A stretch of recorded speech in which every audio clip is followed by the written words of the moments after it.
Hi friends எல்லோருக்கும் வணக்கம். எல்லோரும் எப்படி இருக்கீங்க? நல்லா இருக்கீங்களா? இன்றைக்கி அந்த கதையோட அடுத்த பகுதி தான் பார்க்க போகிறோம். அதுக்கு முன்னாடி நீங்கள் செய்ய வேண்டிய விஷயம் என்ன அப்படின்னு கேட்டிங்கன்னா, மறக்காம நம்ம சேனலை சப்ஸ்கிரைப் பண்ணிக்கோங்க. கீழே இருக்க பெல் பட்டனையும் கிளிக் பண்ணுங்கள். அப்போ தான் நான் போடுற வீடியோஸ் எல்லாமே உடனுக்குடனே நோட்டிஃபிகேஷன் வரும். ஸோ மறக்காமல் சேனலை சப்ஸ்கிரைப் பண்ணிவிட்டு வீடியோ பாருங்கள் ஃப்ரெண்ட்ஸ். வாங்க நம்ம கதைக்குள்ளே போகலாம்.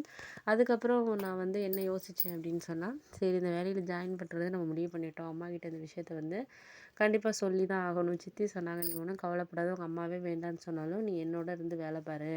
அண்ணன் இன்னும் இப்போ தானே ஃபாரின் போயிருக்கான், வர்றதுக்கே 2 இயர்ஸ் ஆகும். 2 இயர்ஸ்க்கு அப்புறம் தான் கல்யாணம் பண்ண போகிறோம். அது வரைக்கும் நீ என்னோட இரு" அப்படிங்கிற மாதிரி சொன்னாங்க. சரி ஓகேன்னு சொல்லிட்டு அம்மா கிட்ட சொன்னதுக்கு அம்மா "ஏன் இப்போ தேவையில்லாத வேலையெல்லாம் பார்த்துட்ருக்க, இங்கே இந்த வேலையே நல்லா தானே இருக்குது" அப்படின்னு சொன்னாங்க. ஆனால் நான் சொல்லிட்டேன், எனக்கு இப்போ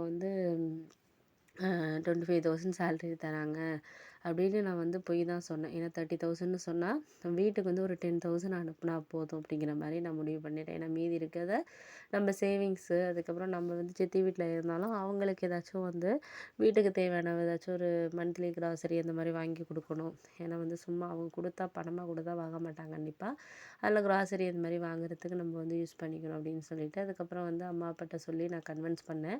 அவங்க வேண்டான்னு தான் சொன்னாங்க. ஆனால் நான் வேலை பார்க்கணும் அப்படின்னு சொல்லிட்டு அப்புறம் சித்தியும் எனக்காக பேசினாங்க வீட்டில். அதுக்கப்புறம் சரின்னு ஜாயின் பண்ணிட்டேன். ஜாயின் பண்ணி ஒரு 2, 3 மந்த் இப்படியே போயிட்டு இருந்துச்சு. அண்ணனும் சப்போர்ட் பண்ணி தான் பேசினாங்க. ஏன்னா அண்ணன் "உனக்கு இருக்க டேலண்ட் நீ படிச்சிருக்கிறதுக்கு இன்னுமே நல்ல ஒரு இதில் போகலாம்" அப்படின்னு சொல்லிட்டு அண்ணன் தான் எனக்கு ரொம்ப ஒரு சப்போர்ட். ஏன்னா அவர் நிறைய பேரை பார்க்குறாங்க. அவங்க ஆஃபீஸ்லேயே பார்த்தீங்கன்னா வெளியூர்லேருந்துலாம் வேலை பார்க்குறவங்களாம் அண்ணனோடைய நிறைய சேலரி. அண்ணன் இப்போ ஒரு 35,000 வாங்கிட்டு இருக்காருன்னா அவங்களாம் 50 ரூபா 60 ரூபா அப்படி வாங்குற அளவுக்கு அவங்கலாம் இருந்தாங்க. அதெல்லாம் பார்த்தோன்னே அண்ணனுக்கு ரொம்ப இதாயிடுச்சு. சரி நம்ம இந்த அளவுக்கு நம்ம தங்கச்சி இங்கே வேலை பார்க்குற வயசு தான், அவளுக்கு இல்லைன்னா இன்னுமே நல்ல லைஃப் இருக்கும் அப்படிங்கிற மாதிரி தான் அவர் யோசிச்சு இந்த விஷயத்த சொன்னார். அதுக்கப்புறம் நானும் முடிவு பண்ணேன், சரி பார்த்துக்கலாம். சரி எதாக இருந்தாலும் சில முடிவுகளை நம்ம எடுக்கிறதுக்கு முன்னாடி ஒரு சில விஷயங்களை நம்ம செஞ்சு தான் ஆகணும் அப்படிங்கிறதுனால நான் அதுக்கப்புறம் வேலைக்கு போக ஆரம்பித்தேன். ஒரு 3, 4 மந்த் இப்படியே போணுச்சு. அப்புறம் வீட்டுக்கு போகிறேன்.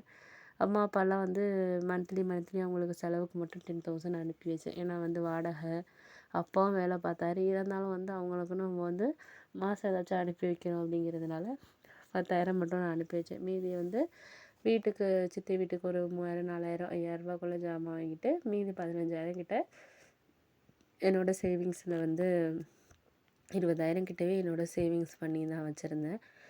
அதெல்லாம் கொஞ்சம் ஒரு 5 மந்த்லேயே கிட்டத்தட்ட எனக்கு ஒரு 1,00,000 கிட்டேயே வந்துடுச்சு. அதை வச்சு எனக்குன்னு கொஞ்சம் ஜுவல்ஸ் எல்லாம் வாங்க ஆரம்பித்தேன். அதுக்கு முன்னாடி எனக்கு ஜுவல்ஸ்ன்னு ஒன்றுமே இல்லை. ஒரே ஒரு செயின் மட்டும் தான் கழுத்தில் போட்டிருப்பேன். அது மட்டும்தான்.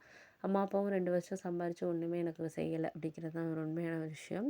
படித்தது எல்லாமே நான் நல்ல மார்க்ஸ் எடுத்ததுனால எனக்கு ஃப்ரீ காலேஜஸ் தான் கிடச்சிச்சு. எல்லாமே படிப்பு எல்லாமே 12th வரைக்கும் ஃப்ரீ ஸ்கூலில் தான் படித்தேன். அப்படி இருக்கிறப்போ அவங்க எனக்குன்னு ஒன்றுமே செய்யலை அப்படிங்கிற மாதிரி தான் எனக்கு தோணிட்டு இருந்துச்சு. சரி ஓகே, இனிமேனாச்சும் நம்ம சமத்தா இருக்கணும் அப்படின்னு சொல்லிட்டு அதுக்கப்புறம் எனக்கு ஒரு 1 இயருக்கு அப்புறம் 35,000 சேலரி இன்க்ரீஸ் பண்ணாங்க. அதுக்கப்புறம் அண்ணன் சொல்லிட்டாரு, "இது மாதிரி நீ வீட்டுக்கெல்லாம் இனிமேல் 10,000லாம் கொடுக்க வேணாம். அப்பா வேலை பார்க்குற காசுலேயே அவங்க பார்த்துக்குவாங்க. அவர் தான் வேலைக்கு போகிறார்ல, அதை வச்சு பார்த்துக்குவாங்க. வேறு ஒன்றும் கடன்லாம் இல்லைல்ல, அதனால் பார்த்துக்கலாம்" அப்படிங்கிற மாதிரி சொன்னார். "நீ உன் கல்யாணத்துக்கு தேவையான பணத்துக்கு நீ சேருமா" அப்படின்னாரு. சரி ஓகேன்னு சொல்லிட்டு நானும் அப்படியே என்னோடய சேலரிஸ்லாம் மந்த்லி மந்த்லி எல்லாத்தையுமே கொஞ்சம் சேர்க்க ஆரம்பித்தேன். சேர்க்க ஆரம்பித்ததுக்கப்புறம் இன்னும் கொஞ்சம் ஜுவல்ஸு வாங்குறது, அதுக்கப்புறம் எனக்கு கொஞ்சம் சேவிங்ஸ் பணம் வச்சுக்கிறது, அந்த மாதிரி நான் இது பண்ண ஆரம்பித்தேன்.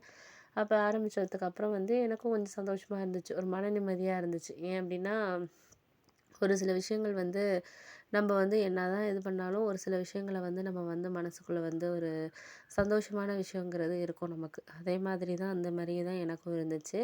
சில நேரங்களில் நம்மளுக்கு அது கொஞ்சம் கஷ்டமா இருந்தாலும் அதை நம்ம தாண்டி வரணுங்கிறது தான் ஒரு உண்மையான ஒரு விஷயம்.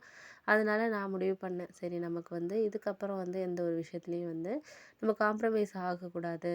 இன்னுமே நம்ம ப்ராஜெக்ட்ஸ் எல்லாம் நிறைய செஞ்சு கொடுத்தா நமக்கு இன்க்ரிமெண்ட் இருக்கும் அப்படின்னு சொல்லிட்டு அப்படி இருந்தேன். அப்போ அந்த சமயத்தில் தான் என்னோடய ஆஃபீஸில் சொன்னார் என்னோடய மேனேஜர் ஹெட் "இது மாதிரி நீங்கள் வெளியூரில் போயிட்டு ப்ராஜெக்ட்ஸ் பண்ணிங்கன்னா இன்னுமே உங்களுக்கு சேலரி இன்க்ரிமெண்ட் கிடைக்கும்.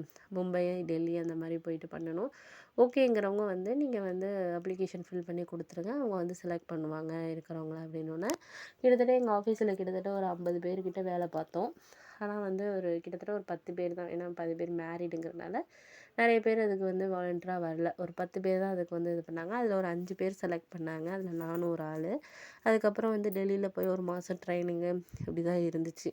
அது மூலியமாக வந்து எனக்கு கொஞ்சம் ப்ராஜெக்ட்ஸ்லாம் வந்து நிறைய வந்து அவங்களே ஆஃபர் பண்ணாங்க. அதுக்கப்புறம் என்னோடய சேலரியும் கொஞ்சம் கொஞ்சமாக இன்க்ரீஸ் ஆக முடிஞ்சுச்சு. இன்சென்டிவ்ஸ் இதெல்லாம் சேர்த்தே எனக்கு மந்த்லி வந்து ஒரு 2 இயர்ஸ்க்குள்ளேயே 50,000 கிட்ட நான் வாங்க ஆரம்பிச்சிட்டேன்.